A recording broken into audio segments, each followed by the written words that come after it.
Sorry about that. Hello, YouTube. Yeah, no, I've been gone for a while. I'd say it's been almost 2 years, maybe a whole year. But yeah, with all the drama going down about Attack on Titan lately, and as a manga reader and an anime anime watcher, I decided I'd give my list on my top five favorite Survey Corps members.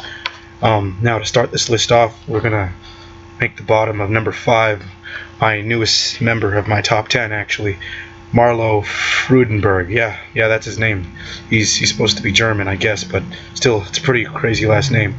Um, Marlo, he was my favorite character in the new batch. I wish he stayed longer.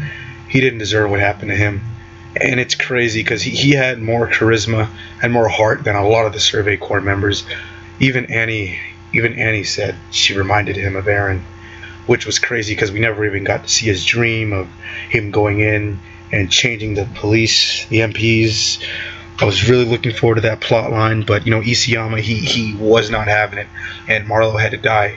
Hitch never even got to saw him, and because of his sacrifice, he deserves number five on this list. Granted, he did not start off a Survey Corps member like everyone else on this list, but he definitely deserves to be in my top five favorite. Number four on my list is actually a fan favorite as well.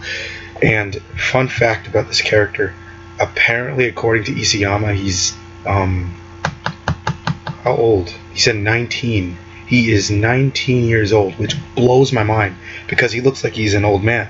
Leave it to Attack on Titan for all the characters that look old to be young, and then the ones that look young to be old. Like Levi, he's like 35 now at least, and he looks like he's got goddamn 20 or 18, 19 years old. It's crazy. But anyway, Olio Bazzato, yeah. He was on Levi's squad. He had actually the highest kill count out of all the other Levi squad members.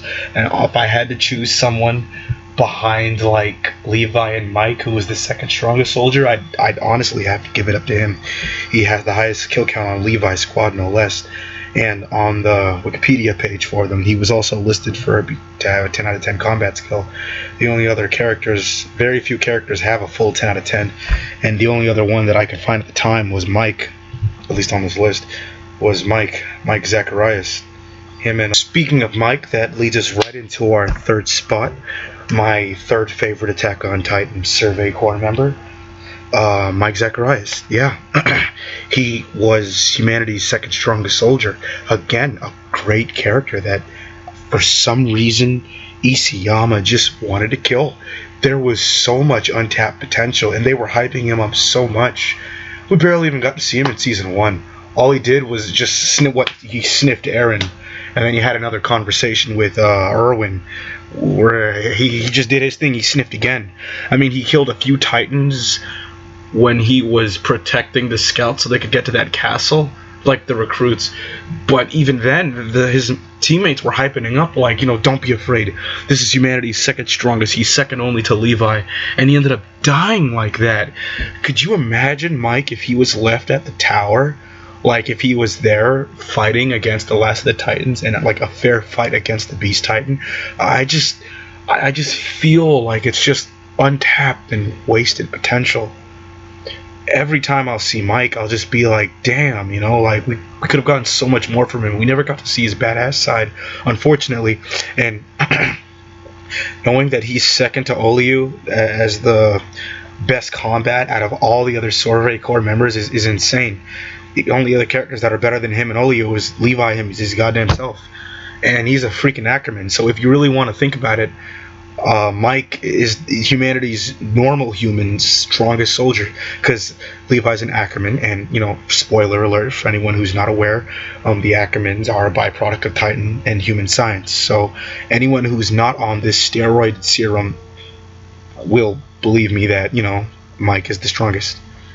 And now going in on number two is a character that gets slept on.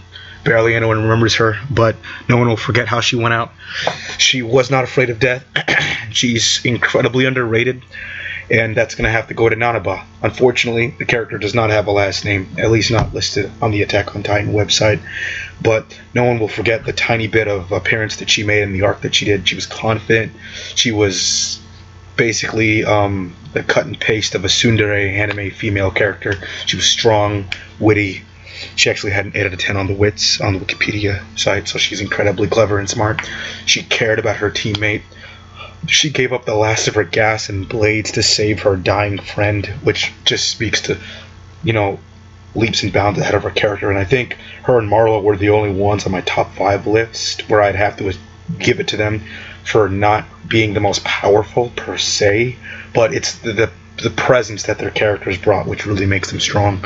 You know, like I liked her personality. I liked Nadabah as a character, and the saddest part is that when she died, I think, oh my God, you know, it wasn't until she died out of me watching Attack on Titan that it finally set in, crazily enough, among all the deaths, that these people are humans. She got ripped apart screaming for her dad to stop it.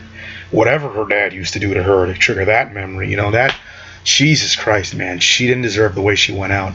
But she went out fighting, which is all I can say to her character.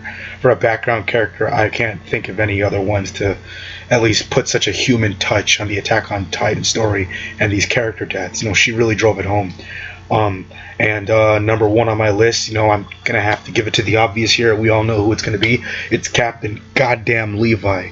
He scrubs the fuck out of floors and he kills Titans. That's all that really needs to be said. He's a 5'3" warrior, so, you know, interesting look. We're the same height there.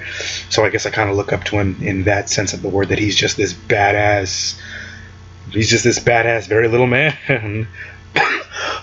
You know, he went out. Jesus, man, I don't even think anything needs to be said of Levi.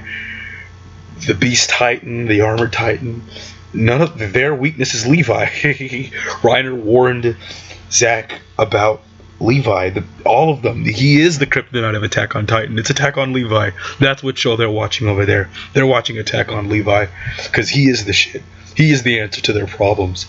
God, you know, and I'm not going to spoil any anime viewers. I might have already, but I'm pretty sure I haven't. But like Levi, he's a G. He is the series, and all I know is that he deserves where he got, man. The way he became a scout was pretty brutal. It sucks that he lost his friends like that.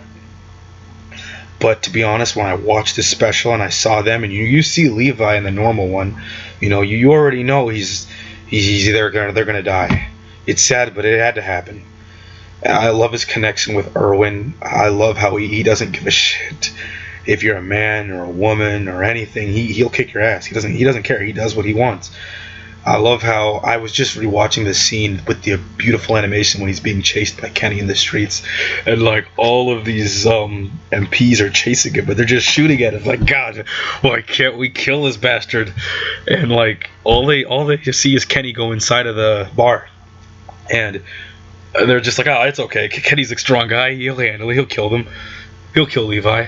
And boom, they just see Kenny fly out, not almost unconscious with his hat on his head. Like, damn, I think Levi, I could think of that. And then that poor bastard just sees a chair pop out, and he blows the chair up. And Levi takes him out, cuts his friends in half, and then he cuts 2 more people. Fuck, they don't show him in a scene for like another 2 minutes, and then John just sees another innocent MP in the air, and Levi cutting them in 2. Oh God, Levi is the Survey Corps. They're not touching Levi. Without him, there is no Corps. That's the crazy thing. He's the only character on the entire page to have an 11 out of 10 combat score, which again just goes to prove the badassery of Oli and Mike. But yeah, he's my favorite Survey Corps member. I was gonna put Erwin on this list, but I was trying to give some shine to the other characters that don't get as much focus. Right now, Erwin is hot in the news of Attack on Titan. So, you know, I didn't want to include him on this list, and I didn't want to include Levi, but he's goddamn Levi Ackerman. It wasn't my fault.